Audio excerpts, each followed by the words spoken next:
be a no-show. So particularly in low budget productions like this, we've got very strict funds, so we can't afford to waste money. So when we've booked studios for either auditions or for shoots, the very worst thing someone can do is be a no-show. A no-show is someone who doesn't turn up and doesn't give any explanation for why they've not turned up. So they're different to a cancellation. A cancellation is someone who's told you in advance, oh, I can't make it, and you can always rearrange or something like that. But with a no-show, they don't contact you in advance to say they can't come.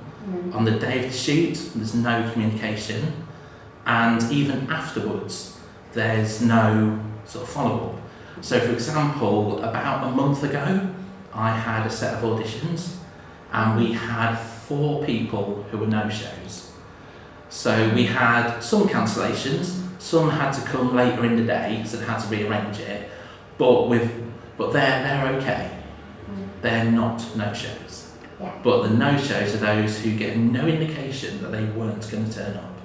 In fact, they've been in regular communication beforehand, saying that they were. Sometimes people give a kind of, I might be there, I might not. So you're kind of not expecting those ones to turn up. But these are the ones that have given every indication that they are going to be there, and they're not. And the main thing is that's disrespectful to me, that's disrespectful to the other people who have turned up, it's disrespectful to the project as a whole, and it doesn't really do anyone any favours, because it means, because I put a lot of casting calls out, it means when my next casting call comes out, if that person applies again, I'm liable to put them straight into the unsuccessful pile straight away without even considering them. And more important people than me would do likewise, because it doesn't matter the size of the project, whether it's a very low budget thing like what we're doing, or if it's a Steven Spielberg, Netflix, multi-million pound. And the fact is, for me, I would judge your reputation on how you treated my project, not how you treat The Crown, how you treat this. Another difference between a cancellation and a no-show is you're not waiting for a cancellation. A cancellation, you know they're not coming, so you can progress. Whereas with no-shows, you're thinking, should I start, should I wait for them, they might be stuck in traffic, this, that and the other. And so you end up wasting valuable shoot time. If you've only got a studio booked for 2 hours, 4 hours, wasting half an hour of that, waiting for people who have got no intention of turning up, it's just money thrown down the drain. And in particularly low budgets like this, we can't afford that. Principal thing, turn up. And if you're going to turn up, actually know what you're turning up for. We have had some people turn up in the past who've not read the sort of breakdown. They've got no real idea what they're doing, despite the fact they've been told in emails, they've been told in the original advert, and everything's coming as a complete surprise to them. We even had one person, this was at a shoot, have you learnt the script? No. Have you read it? No. And it's tricky to progress when you've got people who don't take it seriously. So that's like the next thing, take it seriously. Yeah, as I say, this is not a big budget, this is not going to make you famous. You might get famous elsewhere and then this will crop up on a clip show somewhere. Like before they were famous they did this. But essentially that's no reason to treat this as any less important. Every project is important to the people involved. It might not get you might not get the money you'd get for a Hollywood movie, you might not get the recognition, you might not get, you're not going to be living off the residuals of this for eternity. But to me, this is the most important project out there. This is more important than any Hollywood film or any other thing, because this is mine.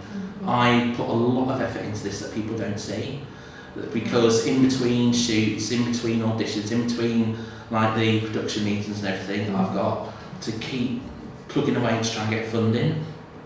I've got to write stuff, I've got to Photoshop stuff, I've got to come up with, you know, source props and all sorts of things like that, and come up with ideas and everything. So, although I've got other stuff that I do, I'm always churning over something to do with the sideshow more or less every day, and then for someone to just treat it as if it doesn't matter is horrendous, really. So, other things that other people say about Audition, so you want to turn up on time. So if it's, say, 2 o'clock, you want to be there at 2 o'clock, or maybe even 5 to 10 to. Swanning in at about 15:15. It's, yeah, I mean, obviously in London you can always blame traffic or your connections and everything, but you really should be trying to get there before the time rather than on the time. And yeah, if you've got a script that you've had to prepare, if you can, do it without looking at it. So have learnt it. We've had some people who've done that in the past and they've blown us away by how good they are. Whereas majority of people are still, some people look at it as if it's the first time they've seen it. Other people, they're having a fair stab at it, but it's obvious there's a bit of a lack of preparation there. So yeah, so turn up on time, prepare, take it seriously, and ultimately in a thing like this, we try and have a lot of teamwork, a bit of camaraderie, and because it's not your normal Coronation Street and EastEnders sitting at a table talking, this is, you know, quite wacky and wild in places, and so we need that teamwork, that kind of go for it attitude. Whereas when people hold back or they don't enter into the spirit of the thing, it can make a shoot really, and an audition really drop. So all the way along, through an audition, through a shoot, we're assessing people, well I am, all the time, to see, am I going to invite them back? Do they really want to be here? Or are they just doing this to tick a box? Oh, I did 20 auditions last week, and they're not really bothered whether they get it or not. This type of project only works through teamwork, when everyone comes together to try and create the glorious whole.